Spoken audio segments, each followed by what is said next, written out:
Welcome, Bravo critics. Ariel and Ricky here. As many of you know, RHONY is where it all began for us. And today we are living the ultimate RHONY dream. We have an author, an entrepreneur, a radio host, the housewife who always makes it nice. Let us welcome Dorinda Medley, everybody. I was going to say, who's that? I want to meet her. I mean, the woman of many, many talents, and that's just to say the least. But The jack of all trades and the master of nothing. You know what I mean? When Richard was alive, he'd say, Dorinda, because Richard was a very macro thinker and I'm a very micro thinker. So I like to get my hands in everything. And Richard just thought macroly. So he would just like throw it out to the gods and make everyone else do it. So I'm trying as I proceed in my life, operate pause to be more macro and less micro because I would get involved in absolutely everything possible. Like on the show, I'm a meddler. I like to be involved. yes. Can I come? That's what Hannah would say. I'm the same way though, so it's definitely that's a hard transition. So I definitely applaud you for making that, attempt to do that. Thinking big picture is what it's about, at the end of the day, big picture, so. Well, I enjoy busy work. Like I can waste hours. I can say to Hannah, and Hannah, my daughter, is the opposite. My daughter is very focused and very like on point. Whereas I can sit at a desk and say, okay, I'm going to go through all my emails. I'm going to be really focused. And I find it's noon and I've just spoken to like 19 of my friends. And I'm like, oh my God, it's lunch. This is great. What am I going to eat? Can you imagine how hard it was for me to write a book? Well, I mean, I'm sure that being able to lock yourself away was helpful, right? And then wasn't Hannah there? So she maybe sent you back to your room to get back to writing. Hannah was such a huge help. I would write a paragraph and then she would sit with me because, Hannah's a real true academic. Mm-hmm. So she would sit with me and be like, what are you trying to say here? I'm like, I don't know. What am I trying to say? She's like, Mom, you need to focus. But that's got to be awesome to have her expertise and such an amazing journey to have your daughter edit your book. Yes, I mean, my God. It's a funny thing when I was married to Richard, he was used to speak at the Council of Foreign Relations, and we used to have to go to all these like very, political cocktail parties, and that wasn't a hat that I was used to wearing. So I used to get worried. I remember one night he's like, "We're going to this cocktail party at the council. It's gonna be Madeleine Albright and Richard Haas and Condoleezza Rice," and I'm thinking, "Oh my God, oh my God!" So I go to this cocktail party, and of course I win the room over. Comment on the pin, talk to Condoleezza Rice about her piano expertise because I Googled everyone Richard Haas had a flirt with. So I get in the car with Richard and I said, come on, Richard. I'm pretty fucking incredible. I mean, look at me. I really think I may be the most interesting person in the world. I'm going to write a book. He said, let me tell you something, Dorinda Medley. You could talk to me about laundry and I will listen, but please, I beg of you, do not try to write because you are too social and too happy to be a writer. Please. And so and I feel like you're so perfect for your role on the radio too, because like you just have so many interesting things to talk about. It's like it might be sometimes just random things, but I just love listening to the show. And I've been listening. I listened when you had the show the first time too, and I was super sad when it went away. Well, they had to take it away because at that point there was a conflict with, even though it's Radio Andy, I couldn't do the filming of the show while I was back then. I'm hoping, if we go back and I get asked back to Legacy that I can keep it going because I'm going to tell you something. I love doing the Housewives. I love that platform, but I love radio. I know they need to make your show 2 hours long. That's what it goes so fast. And what I really love is I try to, when we were talking about it, I try to pitch it as like I wanted it to be like the old NPR radio shows I grew up listening to. Like, this is Delilah talking to you today about what do you do after divorce? And my mother used to actually call in and give a false name. She'd be like, hello, Delilah, this is Sally from Michigan. I'm like, Mom. So, Delilah's still on the air. She is. I mean, I grew up listening to Delilah, And that music in the background. Na, na, na, na, Delilah. I'd be like... Yes, I remember listening to that as like a kid. I would be like in the car on the way home from my grandparents' house or like dinner, and that would be what would be on the radio, and that's my Well, childhood. you know what I think about Delilah was too, and I've spoken to my mother because my mother was an avid radio listener when she cleaned, when she was in the car, when we were at piano lessons. She used to lay in the back and listen to whatever talk show was on the piano. I think it was the only, and I'm all about women empowerment, women's voices, speaking your truth, being able to have help if you need it. But back then, you got to remember that my mother, like my mother, who had her first baby at 19, then 21, 23, and 25, had 4 kids at 25, no money. My father was working 2 jobs. I think this was, in a weird way, a way for them to have an outlet. So she would listen to all these women call in and complain about their husbands. And for her, even though she loves my dad, but Right.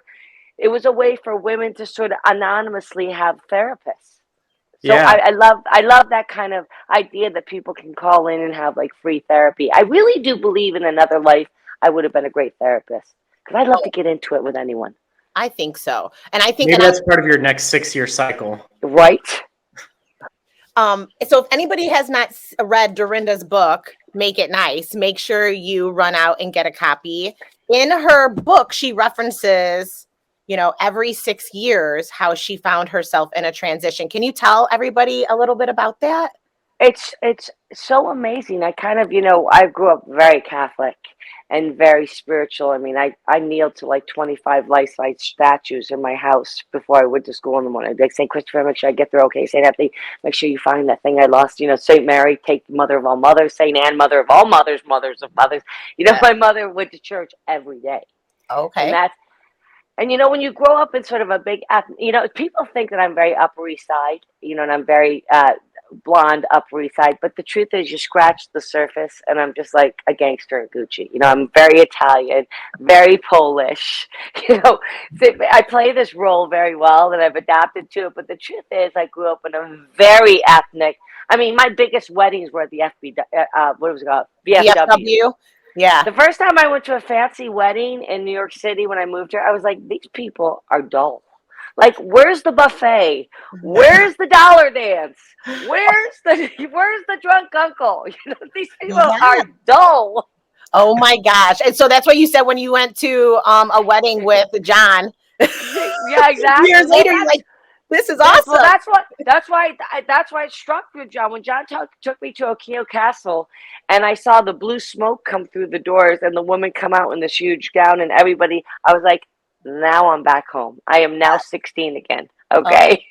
And I thought it was sort of interesting because reading in your book that's where you went to a wedding with him. That it's sort of that location almost bookended a 6-year period for you because that's where the season 12 reunion was. And it seems like, every 6 years I go through a transition in my life. I was married to Hannah's father about 6 years, and then I was like, it's time to change. Then I was single for 6 years, and I married Richard. It's like 6th, 7th year. And then, I was on the Housewives for 6 years. So, and in each change, I've sort of had that moment where I'm like, but my mother calls me a cat, and, I always land on my feet, where I'm like, oh my God, it's I can't do this. Like, I'm over. It's done. I'm a loser. I'm never going to be able to do anything again in my life. But within that sort of period, that year period, I always sort of, my mother thinks I'm like the ultimate, like, hustler. Like, I can always figure something out. I was selling things when I was like 12 years old. You know what I mean? Waitressing, dusting. I'm very resourceful that way. Yes. Yeah. I mean, I thought I knew a lot about you beforehand, but then once I read your book, I was just astonished. I mean, the hustle, knowing that you went to, I didn't realize that you had went to New Jersey and, did the whole Macy's thing and Liz Claiborne and the Cashmere Company. I mean, and that's just scratching the surface. And this is all like, I mean, and then I loved it because when I read it, I'm a mom, so I kind of read it in a pre-Hannah, post-Hannah too, kind of, because it's like it's two different worlds once you become a mom. It's like your heart is walking outside of your body, right? Right. So I think you stole that line from my book. Because there's nothing more true than that, right? Because, right. I mean, it really it's a bond unlike any other. And then just the invisible string. Yeah, yeah, and that the invisible string. Yes, I loved when you Yeah. said that. And then you with your mom too. The three generations and how you guys how she is such a pivotal. I mean, both of your parents obviously, but how your mom was such a pivotal person in your life. And I love how you Oh, preface like I reference her all the time. yeah, listen, I think the maternal thing in my family is very big. From my great grandmother Amelia Caligari to my grandmother Vera Magadini to my mother. I mean, listen, my great grandmother was a midwife. She used to leave her house with her own and go be a mid. She died of the Spanish flu ultimately because she was told to stay home, but she was like, "No, I'm getting out there and delivering babies." I guess her husband said, "Don't do it." So I come from a lifeline of very strong, independent, resilient, badass women. I remember once when I was little, I must have been 7 or 8, and Grandma Caligari was sitting in the living room, and my mother, of course, was like laying out the spread with the what was it called, Sanka and the Freihoffer's coffee. I said, "Grandma, why are you here?" She goes, "Oh, my house is burning down, but it's okay. Don't worry about it." And I'll never forget it. Thinking, okay. You know what I mean? And she had those yellow braids. And literally, as I got older, I'm like, what happened that time? She goes, oh, the sparks came on the chimney and our house started burning down. So she came by to my house until they figured it out. But that was my women, the women. But I think they've also married very strong men. But I don't really remember on my Italian side, women being overly dependent on men, which has been sort of a curse and a blessing for me, which I always think is why it's so hard for me to stay in marriages too long. They either divorce me or they go to heaven. They're like, enough, because I'm very strong, Yeah. very strong. Well, it definitely takes a strong man for sure. I mean, Correct. okay, so I have to ask you. So you came from your humble beginnings. You said in your book, and I remember you saying this, I think one time either on an interview on the show, and it really stuck with me. And then you touched on it in the book, and it was probably one of the most kind of significance outside of like kind of connection with you and your daughter. But how you had said, I used to look at that house on the hill, and then my my grandfather and my father worked on this home, and my father was a telephone man, and when he came to my home after I purchased the home, you had said he They went to went go through to the the back door. back door. You're like, Dad, I Yeah, own this that place. was a real come to and that was I think that was really the moment where all the I was very listen. I'm going to be honest with you. My mother will tell you this is true too. I always thought better of myself. Like I am the walking thing of if you believe it, other people will believe it. So even though I knew, I was kind of, I was sort of had imposter syndrome. Like I was playing a role no one ever knew because my mother sent me to prep school, so I had to start playing this role. And then in New York, no one, I kind of played this role. And Hannah said to me the other day something so interesting because I've got invited to the Variety magazine dinner, which is 200 women that they feel like are big influencers and businesswomen in the US, and they invited me. And Hannah said, stop with this imposter syndrome. You're there because you belong there. So there was a lot of years where I was like, I felt like I didn't belong there, but I fooled them enough, to get crawl Yeah. myself up. So I think a little bit when I saw my dad go through that door, go towards that door, I was like, you don't need to do it anymore. Like, I'm no longer an imposter. This is really mine. Okay? Now we're done. You know what I mean? I fooled them all, and look where I am now. I own this beautiful house that we would sit down at the gate looking at, and he didn't even believe it. My dad used to be like, "Of course you are, princess." I'm like, "No, really, I'm going to own that house one day." And part of me believed it, but part of me was, listen, I was a real striver. I It was kind of me. did it with the way I got married, the way I worked. I just didn't date a bunch of losers and stuff. I was like, what's the point? I always had an end game. I think I probably lived like before, I think I really do because I always was like, could see forward. Really? Yeah. I remember even as a young person thinking, would that be a good father for my daughter? Like, is he going to help me get to where I want to go? That's Hey, that's Well, big picture. That's yeah, more big picture than you realize that maybe. Mm-hmm. and see, I think that's like one of the amazing things I learned about from reading your book is that you never just like, well, you don't let anything get you down for very long. You No. always take that time to recoup and you're like, okay, look, here's what I'm going to do next. That's the fucking past. We're moving on. Yeah, I And I am very love much that. like that. bounce back. So, Yeah. um, Well, yeah. that's So I called mean, survival. yeah, Yeah, exactly. you got to do She's what you got to do. My mother's like that. Listen, after Richard died, I was doing the whole woe is me, crying, of course, grieving and not getting. My mother came down, who literally never really. I mean, until Richard passed, I'd never really slept in my bed with my mother. And I was doing so poorly after Richard died that she came and stayed with me in this apartment. Hannah was living here, and she slept with me. And one morning she said, "Now listen, we're going to go take a walk. Now you're going to go wash your face because although we're very sad that Richard had to go, you're not dead. So we got to keep now. Get up and start moving again." I yeah. And love I was like, "But I guess." She goes, "Well, okay, yeah, no, he's no. We got to keep him moving now. What's next? Because Richard, you unless you want to go with him, you're here." right. And I literally she'd take me to the park and walk every day. And there is it's not that she didn't allow me to grieve because I would still cry with her, but she just helped me enough not to drop down to, not being able to slowly crawl out of it. She cooked for me, she walked with me, she got me down. The one thing about my mom is she always brings me back to the basics. She's very real. Yeah. Yeah. She mothered you. She mothered you. Yeah. You needed your mom. And I got to tell you, I cried in your book at one point when you wrote about you and Hannah after he had passed away and how you laid in the bed and you went to sleep and you had woke up to her kind of crying in the bed and you two just kind of laid there together and had that moment and cried together. I was just sobbing Yeah. as I read that because I It just was thought of terrible. me and my daughter, but to be able to feel those feelings together and then have your mom and you be that support for her as well. It was a really beautiful thing. And I thought it was, beautiful for you to share My that. mother has been is so amazing like that, and she really is sort of, even when I was put on pause, all these people call, I refused to talk about it. The day I got, it was funny because John Giswold had died on the Sunday and I was put on pause on a Monday from my aerobics partner, who was actually one of my best friends. I called him every day at 5:30 because he was one of my early morning friends.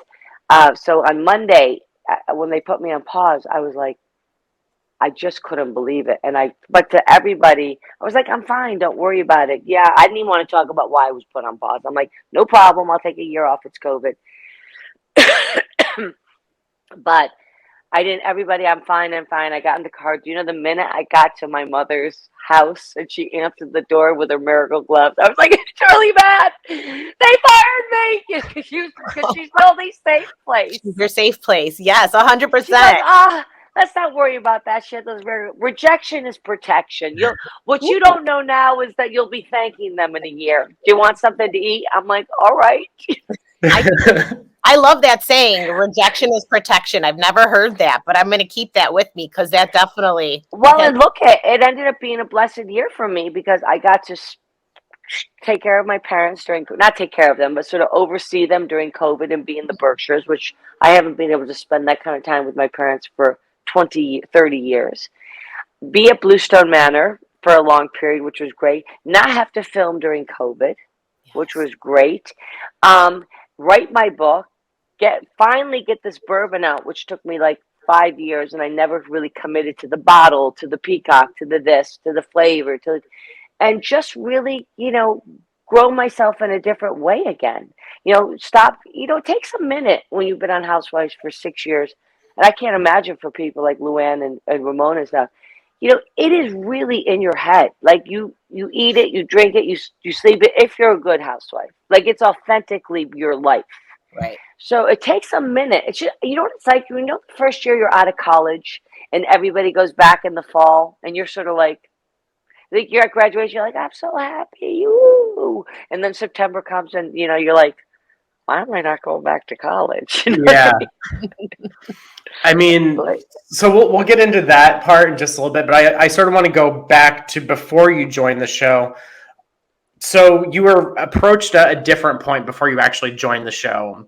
You mentioned in your book that Richard was encouraging you to do that. What season would that have been? well, Richard didn't encourage me to do the show. He encouraged me to go to all the events. Like To all of the Richard events. sort of, I think Richard kind of liked he was the first one to always sign the releases. I'm like, really? Um, which was so odd Well, because he was like a geopolitical writer that was like George Soros's, you know, counsel and Hillary Clinton's, you know, campaigner and all this. I'm like, really? I don't know. There was something about, but that's what I liked about Richard because he was wacky like that. Um, you know, it just didn't fit in my life before that. I went on with Jill. If you go back some of the seasons, I'm in the old seasons because yes. I would go to the events and I'd be part of it. But it just what the timing wasn't right. And you know, Hannah was in private school and I was a single mother. And you know, I had a directive for Hannah different. Her father wasn't keen on it, who's very Scottish, and everything in life is timing, you For know. sure. For sure.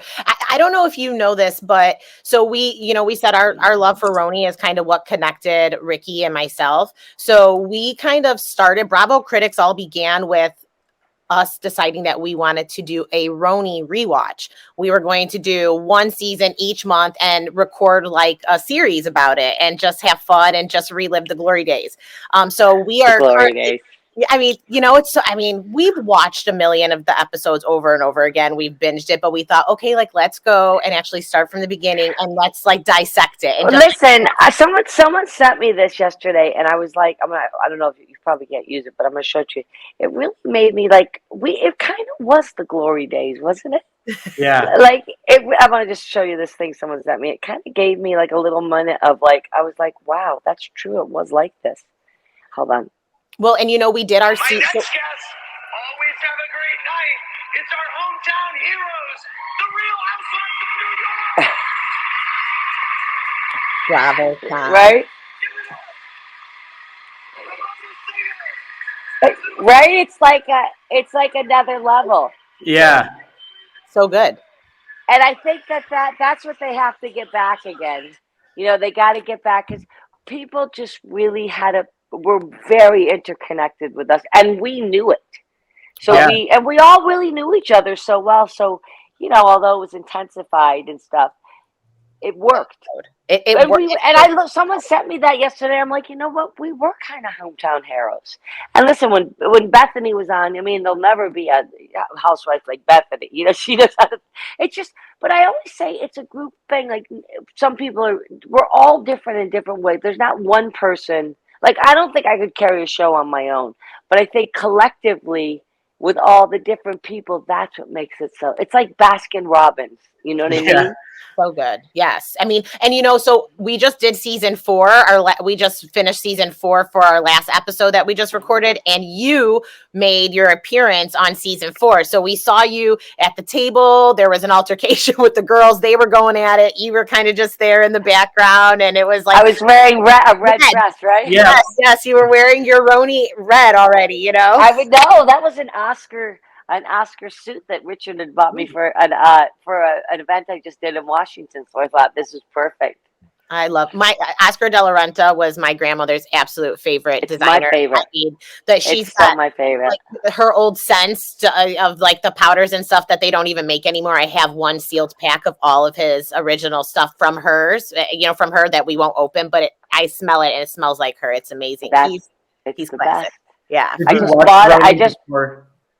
Oh, sorry. Go ahead. Do you know what? I didn't really until I was on it because my life was so Hannah and my stepkids and Richard and you know running our life and doing all that. I mean, I was really Mrs. Medley and I loved every minute of it. Like I would still be Mrs. Medley if he were around. You know, like that. I really did that role super well. It worked for us. He knew his job. I knew my job. You know what I mean? Yeah. So, I wasn't sure if you were like, what are the girls getting themselves into? What's Jill up to? Yeah. No, I really didn't. You know, but I was friends with the girls off the show, so Yeah. I would see them socially and didn't really engage with them on sort of a housewife level. Yeah. So you knew both Ramona and Jill. Did you know the rest of sort of the cast at that time in season 4? I knew Ramona, Jill, and Luann super well. Of course, I knew Sonia, but I knew Sonia more from events and from like when I've seen her abroad and stuff. When I lived in London, because she's very good friends with a lot of my friends from London.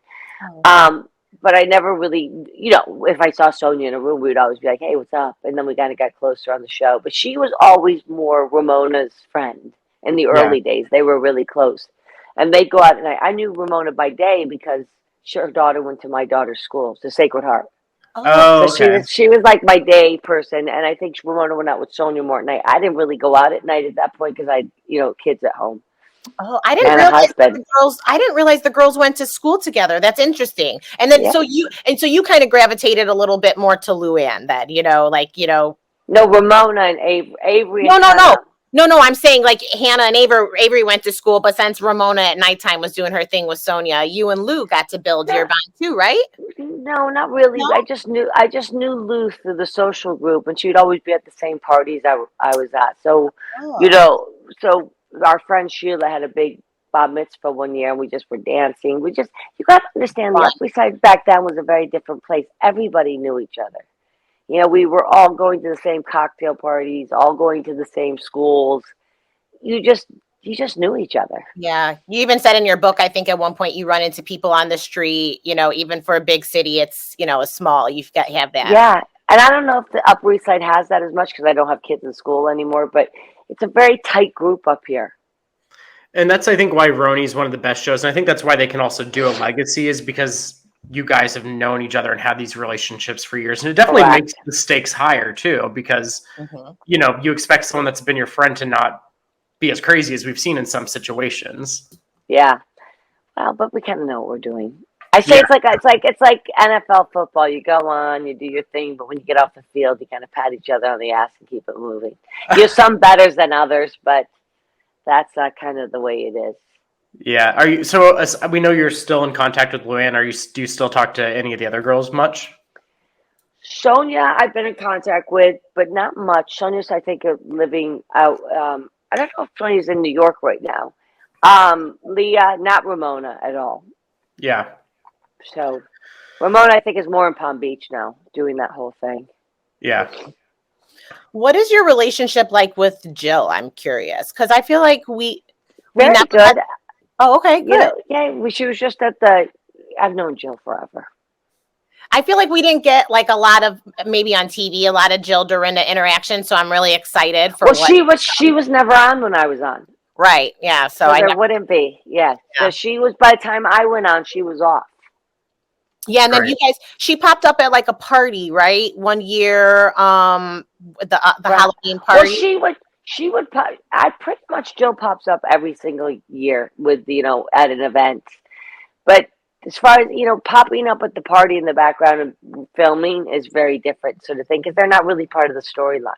Right. Yeah. You've mentioned how there's like a wall like an invisible wall. I mean, you interact and stuff, but you're not going to take like Missy and bring her into a big storyline, because they're not going to edit it. They kind of keep it very, it's sort of like the background noise and stuff like that, but you're not going to start up a whole storyline with someone that's not really on the show. You know what I mean? Yeah. I'm curious. I have a question. So, did you said you were surprised, once you joined the show, for people to kind of know who you were once the show aired. You had to stop walking, in your pajamas and, your hoodie in the morning and all that.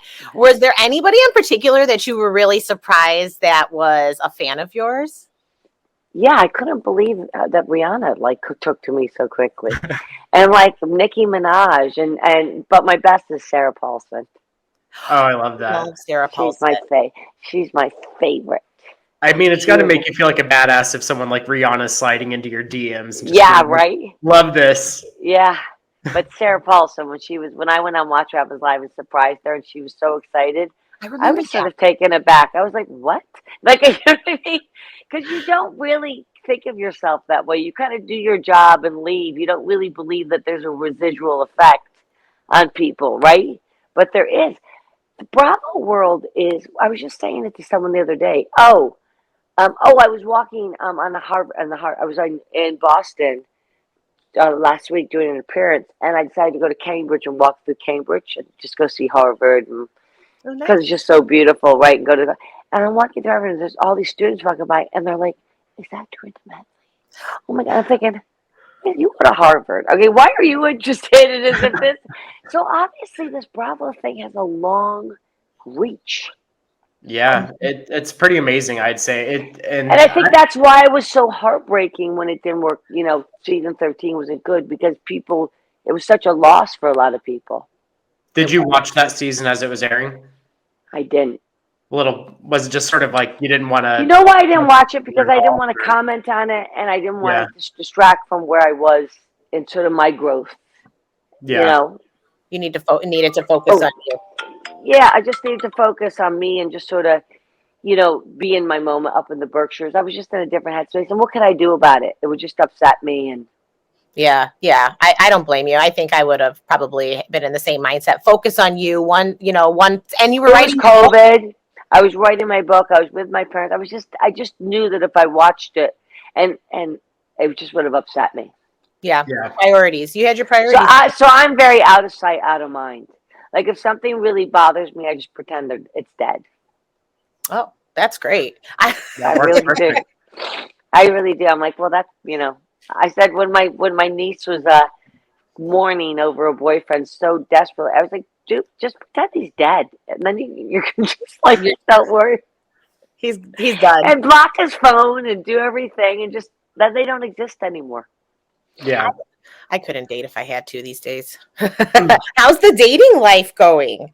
Well, I got a date tomorrow night. Yeah, trying hard. That's awesome. I love it.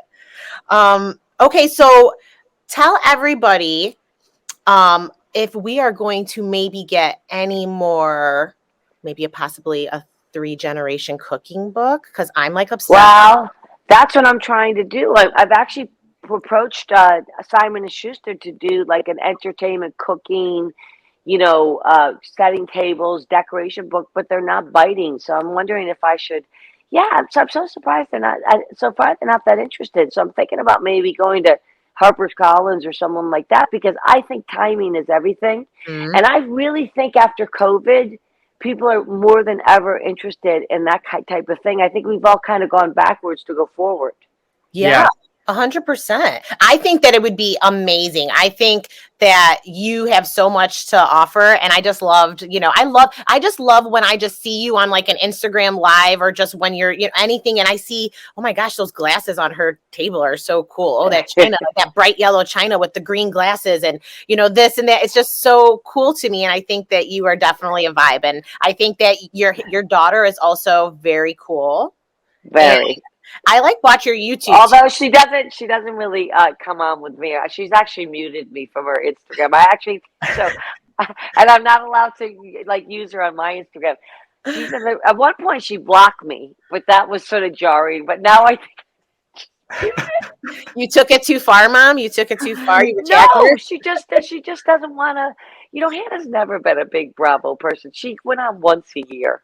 And that was it. And she would come on and be very impactful. Yeah. And then she would disappear. But that's not who Hannah is. Hannah's really, really an academic. She's so different than me. It's just not her interest. Hannah doesn't even acknowledge me as a Bravo celebrity. Nope. Really? So what is Hannah doing now? Hannah is applying for her PhD. Wow. Bravo. And so she's gonna get her, go to get her PhD. I'm not allowed to really say where she's going, but we're very pleased with it. That's so exciting. We're cheering Hannah on. Yeah, Hannah's everything. She said to me the other day, it's so funny because she's so tall, right? And she's so beautiful, and it just doesn't, it doesn't go along with this extreme academics, that you applying for the Rhodes Scholar, Bloom, her PhD, speaking to Glasgow University about some typical, 500 BC coin. So I call her the sexy academic. Oh, for sure. Yeah, I like that. That's a good the academic in YSL. The other day, I swear to God, I was doing my book. And everyone around her is good looking. That's so weird. I was having my book party last August, and Hannah, her friend from London, was here, and I forgot that Savannah was here. She's 6 feet tall, too. So I was sitting in the corner, and I see these Amazonian girls walk in. Of course, Hannah's wearing one of my old, YSL dresses, and Savannah's wearing a Prada dress. And I'm thinking, who are those great looking models that have just walked in? And of course Hannah's like, hey Mom, what's up? I'm like, it just, so you would never think of her in that way. So it's just very funny to me when I see her, because I see her as little Hannah. Yeah, you do still see her with the British accent. all the time. And there's sometimes when I'll see a picture of her. I'm so much smaller. But like the other day, I was yelling at her about something, and I'm like this. I loved that. How was she able to break her little English accent? Because you don't hear it at all. Well, you don't, but she came here at 7, 7. but she can go back and fall into it right away. More Yeah. and she can fall into her Scottish accent. Very, but you would love Hannah. Hannah has me down perfectly. She imitates me. She was imitating me to someone the other day, and they were pissing themselves. She's like, "This is my mother. I'm tired. I'm just not tired, sleep tired. I'm tired of life. I'm tired from the inside out, and you make me tired, Hannah." She's like, "That's my mother's mantra." And then 10 minutes later, she's perfectly fine. Oh my gosh, that's amazing. I love that. Oh goodness. Okay, Mom, I know. I've ruined your life. No, you haven't ruined my life, but enough is enough now, Hannah. Okay, that's Yeah. You know what? You're never too old for me to tell you how it is. yeah, exactly. I was really excited to get the chance to see you and Jill on on a show together. But my question to you is how did you Have find? you seen us on the show together? No, but Oh! You mean that you see as part of the cast? yes, like I I'm was gonna be like, excited. what have you seen that I haven't seen? I wish. No, I'm so excited for it because I have to say, out of all of my RHONY housewives, you are my number one, and I love Jill. So it's Yeah, Jill's really like great. exciting for me. But I want to know, how did you find out you were being casted? Did Andy call you and say, "Hey, we want to use Bluestone Manor and come along for the ride"? Or I mean, how did it go? Like, did you get a call? Basically that. Just would you consider filming up at Bluestone? You know, we all saw we saw the Girls Trip Ultimate 1, and they wanted to do a Girls Trip Ultimate 2, and then they said, "Would you consider doing it at Bluestone Manor?" And I thought, why not? Love it. So Were good. you And that was giving Were you giving Luann a call and saying, "Hey, so what was it like to be with all the other girls? Like any tips?" no. On the first You season, know, I don't really. I'm very organic about it. He kind of called me, and then I was like, he's like, "What do you think about this person?" I'm like, "Whoever you want to bring." You know, I'm very easy like that. did you Yeah. get any phone calls? So like on the first season, we saw like everybody's like, "Oh, we called," and everybody was talking, trying to find out No, about. There was nobody really. I really didn't. I kind of was like, and it kind of happened very organically. Once I gave the green light, then it went to my agent, and then like 3 weeks later or 4 weeks later, they told me who the cast was going to be, and then like 4 weeks later, we just started filming. Awesome! I can't wait. And it was and how long you You guys know, filmed? 8 days, or was it 8 day? it was supposed to be 4 days, but because of and then we were going to go somewhere else because remember we were still in COVID, Yeah. so we couldn't go anywhere else. So they ended up extending it for another 4 days at Bluestone Manor, which was like a little long for me to tell you the truth. Like I think it would have been great, but I think it's going to be great content.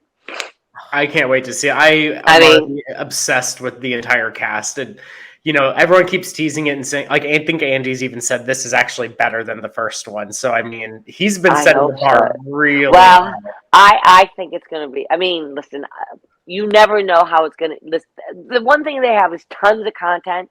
Now, how they edit it, I pray to God it's okay. Listen, I got to go into hiding in June, but that's okay. Was there anybody that you were like, "Ooh, I'm really excited to meet them. I haven't met them," or I'm a little. Yes, Phaedra and Eva. I got very close to them. I didn't really know them well. Um, but then the rest I pretty much knew. Oh, Taylor, I got to meet, who I didn't really know at all. Oh yeah. But the rest I kind of knew. Not super, like I didn't know Vicky super well, but I knew her because I'd been at events with her and dinners and stuff. Yeah, but Phaedra and Eve, I really was excited to meet and really had a great time with them. Like, got very close. Yeah, they are also some fan favorites for sure. I mean, Phaedra is another one we were so happy to see back on. Phaedra's amazing. Yeah. She's so funny.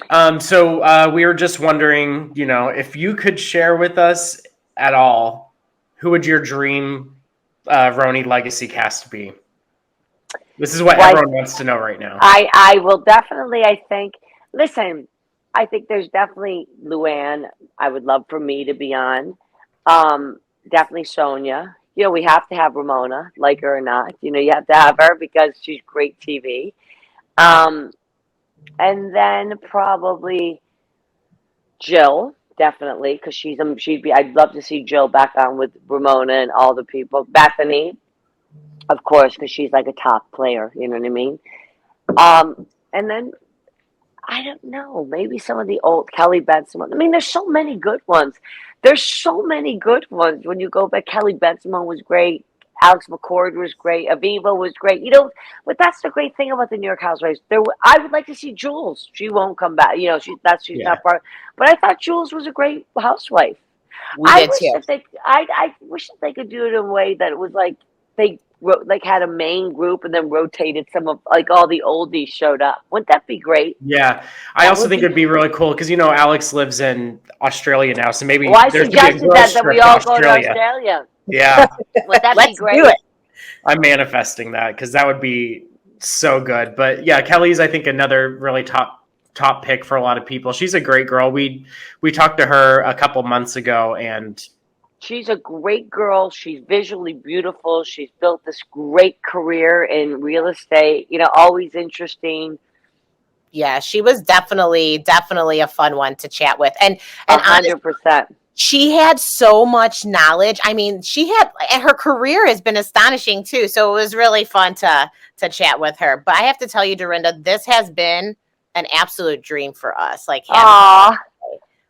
you have exceeded all of our expectations, and Oh my my heart God, is so happy. I know that's we so feel nice. fulfilled now. Yeah, we Well, really do. I love that. Well, I mean, I just want to get my book. My paperback's coming out May 22nd. So Bluestone Manor, still hard copy, still available on Amazon. And of course, we have. God, I'm losing my voice. Can you imagine? And then, of course, we have my bourbon, Bluestone Manor bourbon, which you're going to see on the mashup because we do a beautiful bourbon dinner. Love that. Ooh. Where can everyone find the bourbon for everyone at home listening? You can find the bourbon at bluestonemanorBourbon.com. And then you can find the candles and the Christmas ornaments at bluestonemanorhome.com. Can you hear my voice? Do I sound terrible? No, you sound great. And I have to tell you, I spoke with you one time before on a live, and I don't know if you remember talking to me because you probably talked to me. Yes, I do. But you complimented me on my Christmas tree, and that was like a compliment of all compliments. I was like, Miss Christmas? I do remember that. So that stays with me too. But thank you again for being here with us. So, and for everyone at home, just remember you can find Ariel at Bravo and T and myself at That Bravo Gay on Instagram, and of course Dorinda, you know where to find her. It's pretty hard not to. Exactly. That's right. And so until next time, guys. Cheers. Clip. And just remember, everyone's a critic.